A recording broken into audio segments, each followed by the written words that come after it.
I'm Mrs. Friesen. I am one of the counselors, and today I am going to talk to you guys about information that you need in order to prepare for your sophomore year. We have three main objectives today. We're going to give you information review requirements so that you can do your four-year planning, review your graduation and your college requirements so that you're thinking ahead to reach your goals for after high school. We're going to talk about your course selection so that you have everything you need to know in order to make informed choices for next school year. And then we're also going to pass out a copy of your own individual transcript, and we'll show you how to read and interpret that transcript. What you have in front of you is guided notes. So that is a way to highlight the important information that we talk about today so that when you take this home and discuss this with your families, you can remember everything that we talked about. So please make sure that you're filling these out as we go along, and let me know if I missed something and we can go back and fill in that information. The very first thing that you always need to consider every year when you're signing up for your courses for the following year is your MHHS graduation requirements. These are available on our counseling website, and you've seen them before. So we're not going to read through all of them. What I want to do is just highlight a few that you may especially want to pay attention to for sophomore year classes. The first one of those is science.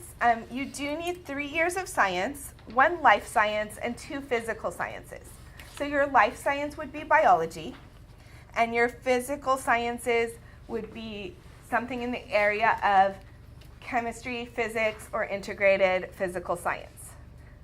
So we'll talk about how you select your next science course when we get to your actual 10th grade courses. But just keep in mind that you all need to be choosing science and that that's your requirement to graduate. For graduation, you need 1 year of either a world language or a visual performing art. You just need 1 year of either one. You don't need them both for the purposes of high school graduation. Sometimes people get worried about electives because they see that that's the biggest number on this list, and 60 credits of electives are required. However, that's actually the one that counselors worry about the least for you guys, because if you are a student here for all 4 years, you're passing your required number of classes, you will automatically get those elective credits. Everything that is above and beyond your basic graduation requirements goes into your elective credits. So for example, you can see that there's 20 credits or 2 years of math required, but most of our students take 4 years of math. So those additional 2 years of math would go toward your electives. So you will automatically fulfill that requirement by the time you graduate, as long as you're passing your classes. The other thing to keep in mind is for PE, you do need 2 years. You guys are all completing your first year of PE right now. Some of you may be student athletes, and if that is the case, you may be able to be eligible for a waiver for your second year of PE. And what that means is that instead of taking another PE class, you might choose to place 4 seasons of a sport or participate in 4 seasons of marching band or winter percussion throughout high school. And if you do that, you can apply for a waiver so that you don't actually need to take another class of PE. But most of our students do go ahead and take 2 PE classes. In total to graduate, you need 230 credits. And to earn those credits, you need to be earning a grade of D or above in each semester of a course. In addition to the credits that you need to graduate, there are 3 other requirements for graduation. 2 of them you will meet automatically. The one that you need to pay attention to that people forget about is community service. We do require 40 hours of community service total in high school in order to graduate. So if you haven't yet started your community service, we recommend that you do so by this summer and pace yourself with about 10 hours a year. Just so that you don't get to this point in your senior year and find yourself needing to spend every single weekend frantically earning your community service hours. We do have you guys log those into Aries directly on your own, and there's instructions on how to do that on the counseling website under community service. And you can also find places to do your community service on that same spot. Now, some of you may, in addition to planning your high school graduation, may be planning to apply to a four-year college or university after high school. Or you might not be sure what you want to do yet, but you want to keep that option open. So if that's the case, it's also important to review these A through G requirements. Again, they're available on the website, so I'm just going to highlight a few important differences from the graduation requirements so that you know what to think about when you're planning these classes. One thing to keep in mind is that A through G requirements are set by the California public colleges. So that's University of California, UC schools, and California State University, CSU schools. So if you think that you may eventually apply to a school in a different state or a private college or university, then you would be responsible for checking their requirements and making sure that they match up with these or making sure that you're meeting those. They may not be exactly the same. This is in general a pretty good guideline though. So I would follow this to begin with, and then as you get further on in high school and you start deciding where you would actually apply, make sure that if it's out of state or private that you're checking their requirements individually. Couple of things you should notice on here. For math, when it says that 3 years are required, what it means are 3 levels. So that means you need to take at least through Math 3 in order to meet this requirement. Some of you guys will do that in your senior year because maybe you're taking Math 1A right now and you'll take Math 3 by the time you're a senior. That's fine. Some of you may do that already by your sophomore year because you're in Math 2 right now. Either, whenever you do it is fine as long as you do pass Math 3. And then if you still have time in high school, we would recommend that you go on and meet that recommendation as well. Because whenever you guys see a recommendation up there, you know that college is competitive. So we would advise you to meet that recommendation as well as the requirement in order to give yourself the most options of colleges that you could get into. Another important difference between graduation requirements and high school requirements is the language and visual performing arts. So for high school graduation, you just need one or the other. For college, you do need both. You need 1 year of a visual performing art, and you need 2 years of a language. And what that means is 2 levels. So you have to go at least through level 2 of the same language in order to meet that language requirement, and then 3 years are recommended. The other major difference between your high school graduation requirements and your college requirements is that for college, you need a C or above in order to earn these credits toward college, whereas for graduation, you only need a D or above. Any questions on these requirements or your graduation requirements? Okay. So it may be the case, either already or at some point in high school, that you get a D in a class and you are planning to go to college, or you get an F in a class that you need for graduation. So if that happens, you would need to make a plan for credit recovery to make up for that grade. Summer school is the most common way that students recover credits. However, if you need credit recovery, our best advice to you is that you email your counselor and we'll help you make a plan individually based on what you need for the best way to recover those credits for you. So go ahead and contact your counselor if you do need that credit recovery. And you'll check your transcript at the end of class today, so you'll know if you do. I know I'm throwing a lot of requirements at you, so bear with me. There's just one more set of requirements that you need to think about. And this is if you are an athlete and you want to play sports in college.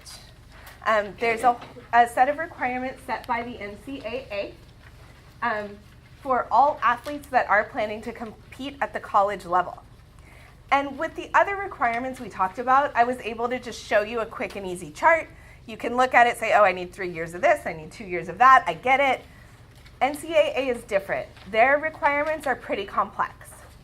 So they actually have set the guideline for students that they have determined that it is the student's responsibility to track their NCAA requirements and make sure that they're taking the correct courses and maintaining the correct GPA that they would need in order to be eligible to play in college.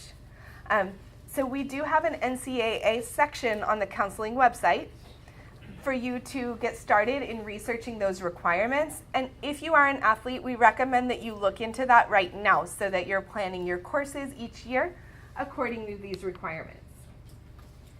Students register with the NCAA by the end of 10th grade if you're planning on being considered as a college athlete. At that time, when you register with the NCAA, we also ask that you notify your counselor.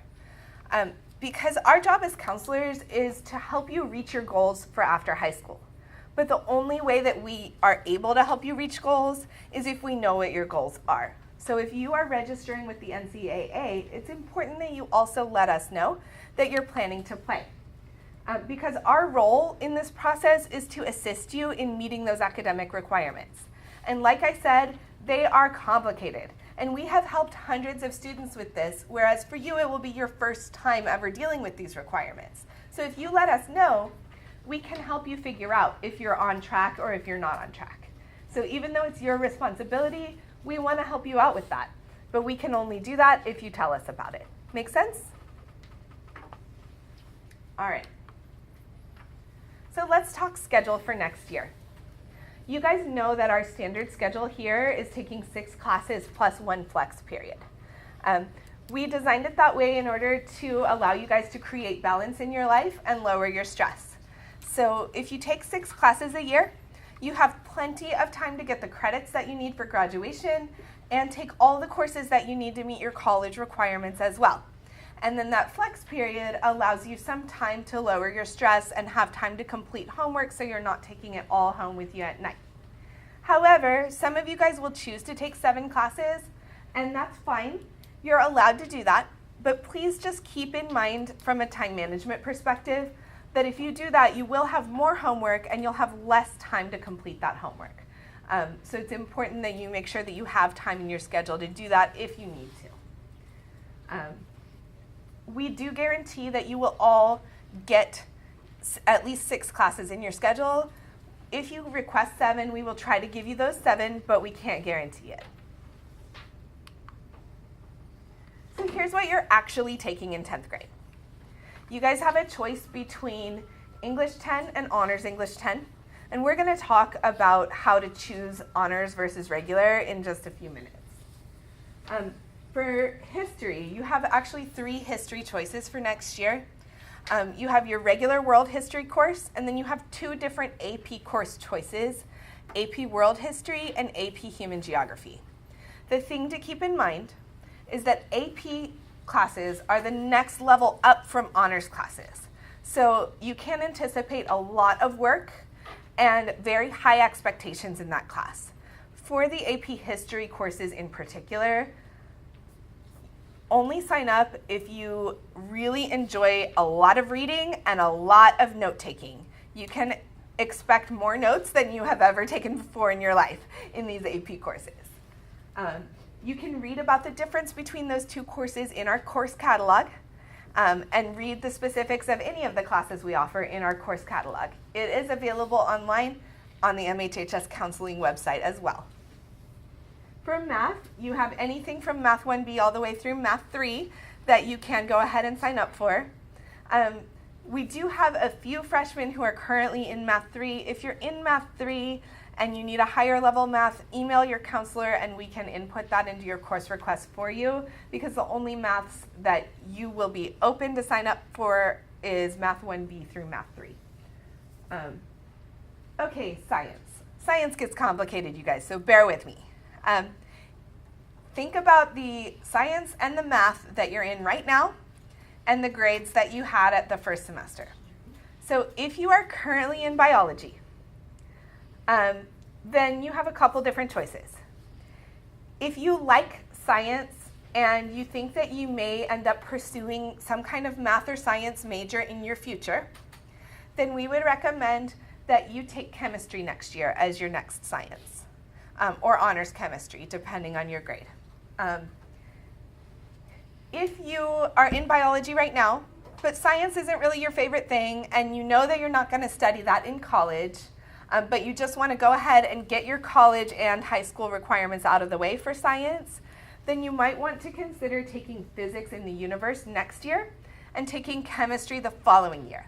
The reason for that is that chemistry does normally contain a more complex level of math than physics in the universe does. So if science and math aren't your thing as much, then you might want to go bio, then physics in the universe, then chem. If you love science and math, you want bio, then chem, and then you'll have the option to take more advanced levels of physics, like honors physics. Honors physics is not an option for sophomore year because you do have to cover chemistry first before you go into an honors or an AP level of physics. If you are in integrated physical science 1, then the science that you choose is integrated physical science 2.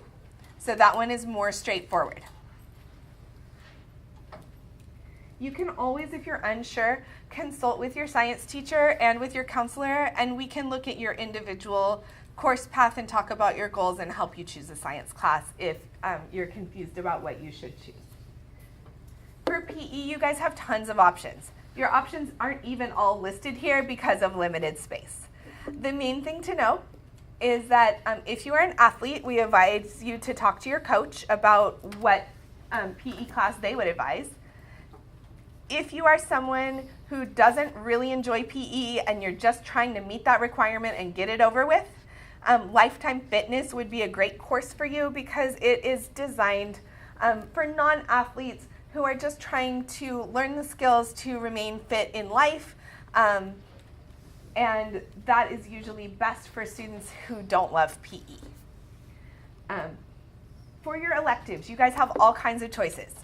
But a couple things we want you to consider is that if you have already started your world language, please go ahead and do level 2 next year. Don't try taking a year off because you lose so much knowledge in between if you take time off. So please go ahead and complete that requirement for college if you'd like to. And then if you haven't started on a language and you do want to be college eligible, we advise you to start that by next year. You may also want to consider taking a pathway course, which I will talk to you guys more about in just a couple minutes.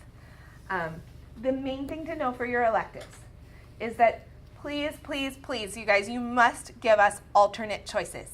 That means we need a first choice and we need a second choice.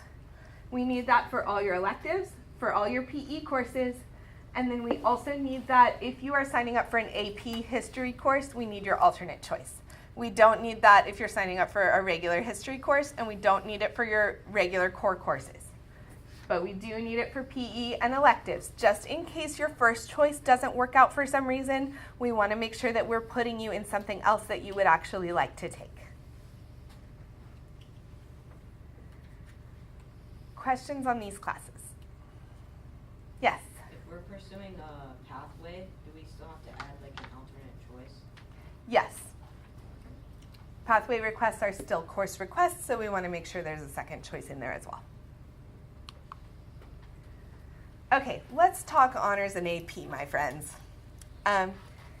If you haven't taken an honors or AP class yet in high school, it's a good thing to consider. The advantage of an honors class is that it allows you to go in depth into a subject that you enjoy. It does provide a boost in your GPA for college, and it shows colleges that you're choosing to challenge yourself.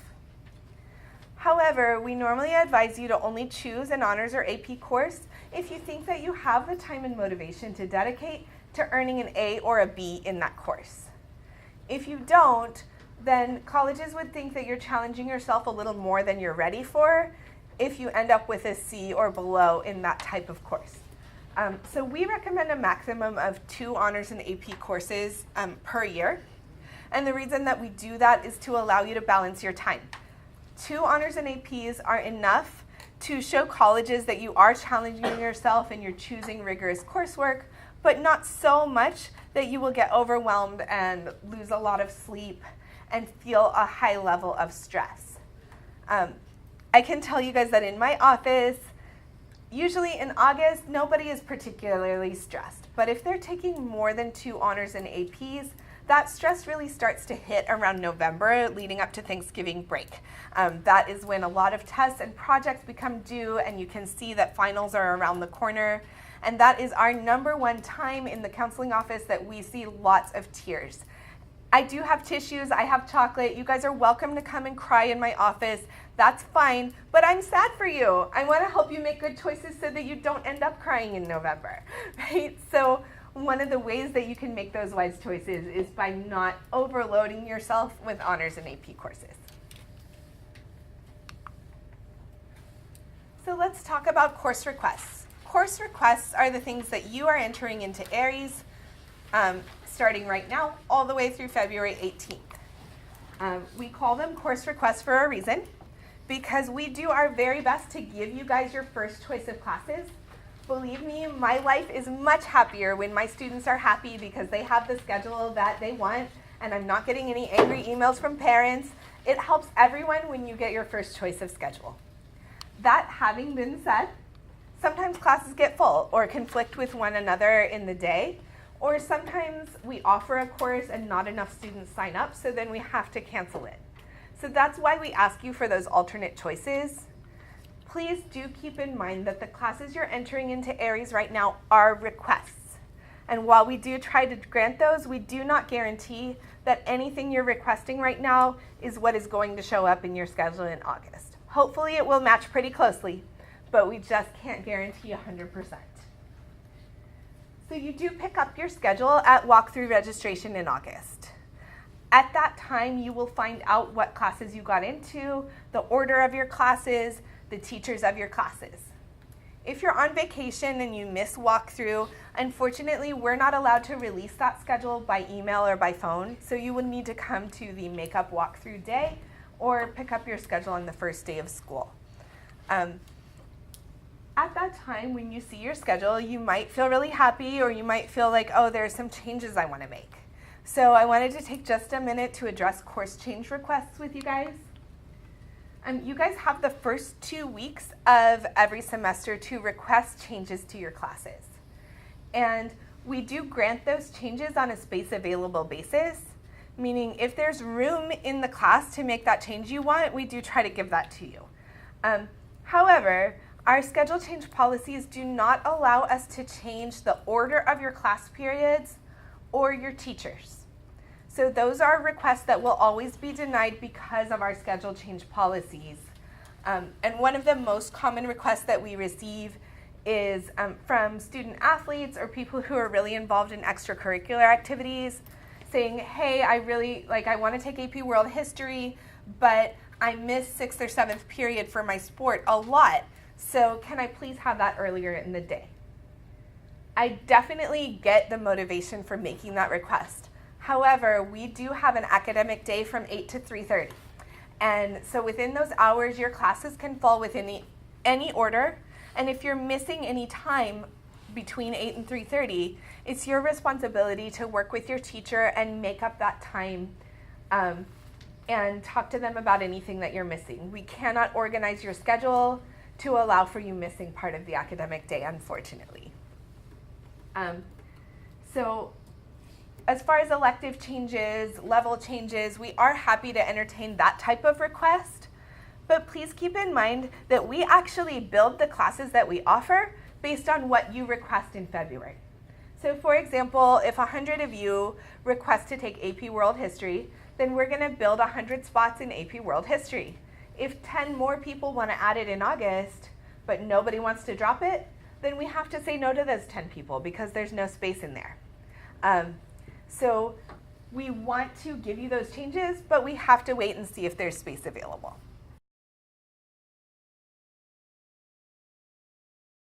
So let's circle back to pathways. When you are thinking about electives to take for sophomore year, I would encourage you to go onto the counseling website and click on the pathways option in the drop-down. These are sequences of courses that we offer in a variety of different topics. And if you complete a pathway, you can earn a special recognition at graduation. And it's also a way to indicate to colleges that you have developed an expertise in a certain area. So you don't have to do a pathway, but some of you may have already started a pathway intentionally, and some of you may have already started a pathway without even realizing that you're on a pathway. So they're made up of introductory, concentrator, and capstone courses.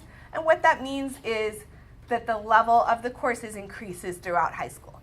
So introductory is your beginning level, then you take your mid-level courses, and pathways tend to be 3 to 4 courses long, depending on which pathway you're on. And you do have to take the capstone course, which is the highest level course in any of these sequences, in order to receive that recognition. So most people take the capstone course when they're a junior or a senior, and then they're able to get a colorful cord to wear at graduation, and they can advertise that they earned that expertise in high school. So if you want to see the specific courses that go into each pathway, you can refer to our website for that information. So let's talk about online classes. This is going to be new to you guys mostly because we piloted this program this year and we didn't allow ninth graders to sign up for their core classes online. So most of our ninth grade students are not currently taking online courses. Next year, that's going to look different for you guys. So next year, you do have the option to sign up for online classes. Most of our students who take online classes access those courses through the hybrid pathway. And what that means is that they take the majority of their courses in the face-to-face traditional format, at least 5 classes face-to-face. And then they may take 1 to 2 classes as online classes. If you're interested in this option, you can just go ahead and sign up for that as part of your course requests. You don't have to apply or do anything fancy. You can just sign up and say, I want to take this as an online course. Online courses are designated with an OC in the course number. They all start with OC.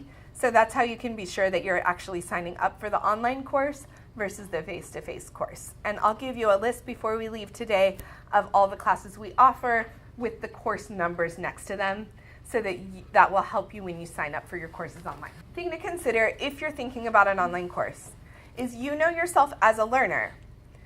Are you someone who is going to be really self-motivated and have that discipline to make yourself do the expected time commitment of 1 hour per work per day?